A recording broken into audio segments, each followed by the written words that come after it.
मैंने कैसे शुरुआत की या स्कूल में थोड़ा सा दिमाग में था, तो हाँ, स्कूल में थोड़ा सा कहीं सोचा था, कहीं शायद पढ़ लिया होगा, कहीं सुन लिया होगा कि नहीं IAS ऑफिसर नाम की कोई चीज़ होती है।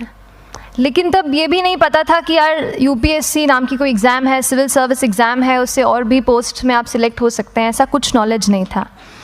जब मैं अपने कॉलेज लेवल में आई, जब कॉलेज में एडमिशन लिया, मैंने भोपाल से ही प्राइवेट इंजीनियरिंग कॉलेज से केमिकल इंजीनियरिंग किया है, और उस दौरान मुझे जब मैंने सोचना शुरुआत की कि क्या बनना है, कंटेम्पलेट किया कि एग्जैक्टली क्या करियर चाहती हूँ, तो लगा कि यार कहीं जो पुरानी ड्रीम थी, एक जो सपना था, वो अभी उसको सामने लाना चाहिए।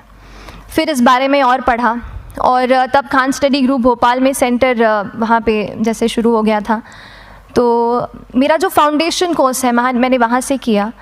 और इस एग्ज़ाम के बारे में जो चीज़ें मुझे 1-2 साल में समझ में आई हैं, वो कुछ चीज़ें मैं आपसे शेयर करना चाहती हूँ। सबसे पहली चीज़ जो पहले जय और रचना हम दोनों बोल चुके हैं कि कंसिस्टेंसी। आप अगर दिन में, कई बार हमसे सवाल पूछते हैं कि आप कितने घंटे पढ़ाई करते हैं, तो देखिए घंटे मैटर नहीं करते। कोई 17-18 घंटे हमें नहीं पढ़ना है, उतना हम पढ़ भी नहीं सकते। एक दिन पढ़ सकते हैं, दूसरे दिन नहीं पढ़ पाएंगे। 5 से 6 घंटे ही आपको देने हैं या उतने निकालने हैं, पर वो जो वक्त आप अपनी पढ़ाई को देते हो, वो कंसिस्टेंटली आपको रोज़ उतना ही अपने पढ़ाई को देना है। Consistency is the key, that is the first and the most important thing जो आपको ध्यान में रखनी है।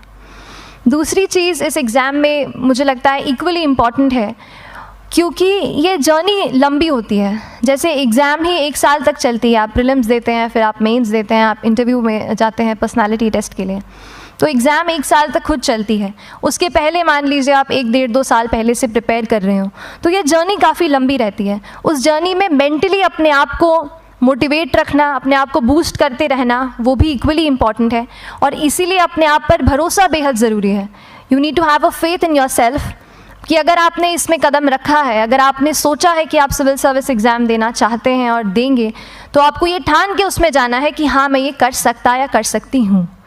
ये एक अपना मोटिवेशन, अपने साथ एक फेथ, बिलीफ अपने ऊपर आपको हमेशा रखना है।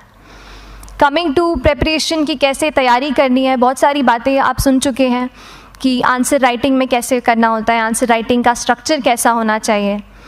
तो मैं शुरू में सबसे पहले ये कहूँगी कि मेरे प्रिपरेशन का बेस 2 चीज़ें रहीं। पहला था करंट अफेयर्स। करंट अफेयर्स इसलिए मैंने उसी से शुरुआत की क्योंकि करंट अफेयर्स सबसे इंटरेस्टिंग पार्ट होता है।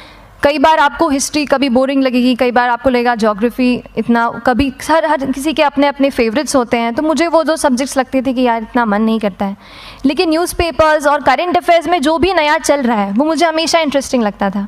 इंटरनेशनल रिलेशंस में क्या हो रहा है, क्या सोशल रियलिटीज़ हैं, कहाँ क्या हुआ, उसका क्या इम्पैक्ट पड़ेगा एडमिनिस्ट्रेशन पे और हमारी कंट्री पे, तो उसको आप अपना एक बेस बना सकते हो।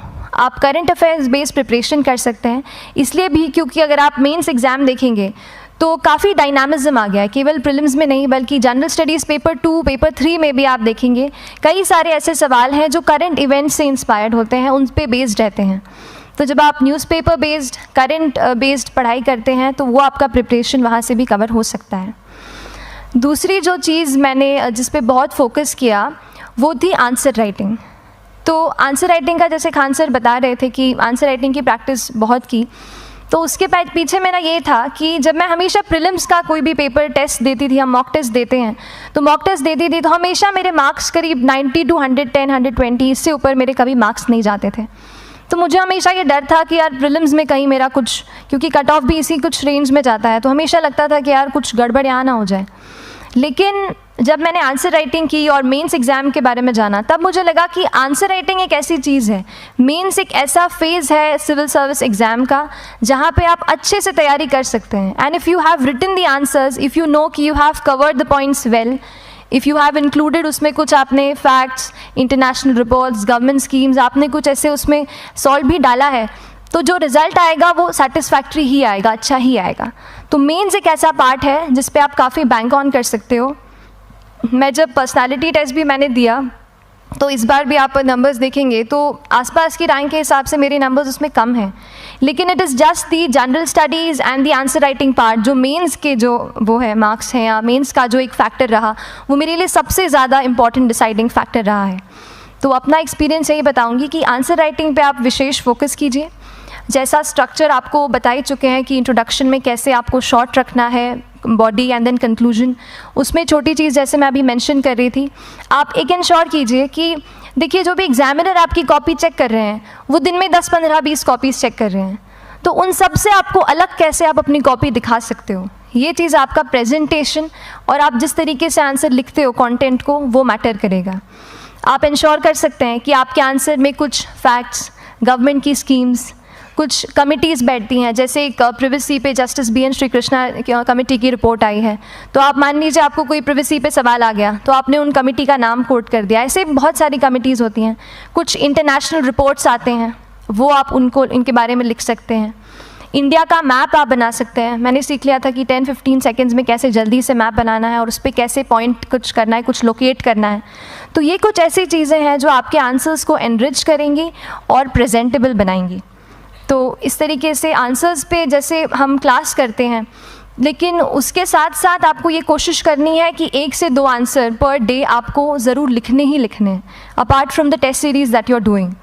आंसर राइटिंग से 2-3 चीज़ें होती हैं, ना केवल हमारी एक लिखने का हमें समझ आता है हम क्या लिखते हैं कैसा है, पर हमारा कॉम्प्रिहेंशन भी इम्प्रूव होता है। हमें कितना समझ में आया वो भी हमें खुद समझ आता है जब हम आंसर्स लिखते हैं। और इसीलिए आंसर राइटिंग पे आप फोकस कीजिए, 1 से 2 आंसर ज़रूर लिखिए। और आंसर राइटिंग के बाद the third pillar of my preparation जो काफ़ी इंपॉर्टेंट जिसने रोल प्ले किया, that was tests and test series and mocks. देखिए हम पढ़ रहे हैं यहाँ पर, I will also come to the point कि हम कैसे दिल्ली, भोपाल और इंदौर में प्रिपेयर करके बिना दिल्ली जाए हम कैसे कर सकते हैं, I will come to that point. पर उसके पहले टेस्ट की थोड़ी बात कर लेती हूँ कि टेस्ट देना क्यों ज़रूरी है। हम ये जो एग्ज़ाम दे रहे हैं सिविल सर्विस की, ये एक ऑल इंडिया लेवल एग्ज़ाम है and this cut throat competition. तो उसके लिए आप केवल पढ़ते रहें, सारी बुक्स, मटेरियल्स, स्टैंडर्ड ये करंट का सब पढ़ लें, लेकिन अगर आप ये नहीं जज कर पाए कि आपका क्या लेवल है at an all India level, तो चीज़ें समझ में आप नहीं, मतलब आप आगे नहीं बढ़ पाएंगे या सही डायरेक्शन नहीं पकड़ पाएंगे।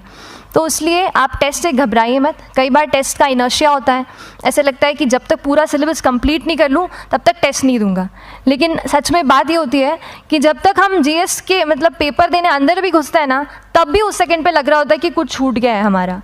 तो ये चीज़ होगी ही, इसीलिए ये मैं कभी मत सोचिए कि जब तक पूरा सिलेबस नहीं कर लूँ टेस्ट नहीं दूंगा। जैसे आपका एक थोड़ा बेस बन जाता है प्रिपरेशन का, आप टेस्ट दीजिए, चाहे वो प्रीलिम्स का MCQ का टेस्ट हो या मेंस का राइटिंग स्किल की प्रैक्टिस हो, टेस्ट पे आप फोकस कीजिए। उसके बाद टेस्ट केवल देने के लिए नहीं देना है, उसको एनालाइज भी अच्छे से करना है। When you get the answer hints, when you get the answer keys, analyse properly कि आपकी क्या गलती हुई है और उससे भी सीखने की कोशिश कीजिए कि क्या कुछ नया मुझे इस टेस्ट पेपर से या इस आंसर कॉपी से मिल सकता है। तो इस तरह से टेस्ट पे भी आप फोकस कीजिए। And I will come lastly to the point कि जब मैंने प्रिपरेशन शुरू की थी अपने कॉलेज के 2nd ईयर 3rd ईयर आते आते, तो मन में बहुत सारे फियर्स थे। मैं भी एक नॉर्मल फैमिली से हूँ, मेरे फैमिली में किसी ने आज तक सिविल सर्विस का पेपर भी नहीं लिखा था, तो मन में बहुत सारे फियर्स थे, डाउट्स थे, क्या होगा, कैसे होगा। तो हो सकता है आपके मन में भी ऐसा हो। और हम जैसे यहाँ रहते हैं, हम सोचते हैं कि दिल्ली जाना तो सबसे ज़रूरी है, उसके बिना तो ये एग्ज़ाम हो ही नहीं सकती। तो उस पर मैं एक चीज़ बताना चाहूँगी कि जैसे KSG जैसे इंस्टीट्यूट हैं, जो फैकल्टी भी हमें वही मिलती है जो दिल्ली में पढ़ा रहे हैं, तो ये एक बहुत पॉजिटिव पॉइंट है कि क्वालिटी का कोई दिक्कत नहीं आएगी।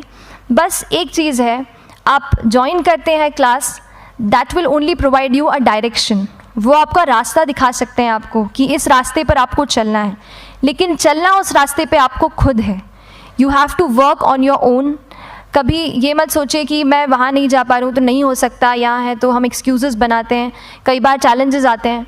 तो मैंने कॉलेज के साथ प्रिपरेशन की, तो उसमें भी काफ़ी दिक्कत आती थी। कभी कभार कॉलेज की एग्ज़ाम होती थी तो इसमें मैं अपना उतना वक्त नहीं दे पाती थी।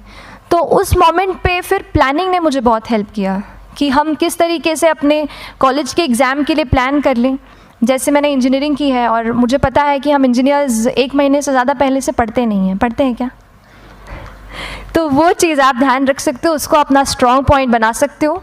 1 से 1.5 महीना जब exam is approaching, I use to plan my entire syllabus का प्रिंट आउट निकाल के I use to make my notes, उस तरीके से उसको मैं उसको संभाल लेती थी। तो whenever you are managing those things together, focus on planning, किस तरीके से आप एक माइक्रो प्लान बनाएं, अपना डेली एक प्लान बनाएं, वीकली टारगेट सेट करें और एक ब्रॉड विजन दिमाग में रखें कि ब्रॉडली आप मंथ्स में क्या कवर करने वाले हैं। अगर आप प्लानिंग अच्छे से करते हैं तो ज़्यादातर पोर्शन आपका वहीं से कवर हो जाता है। और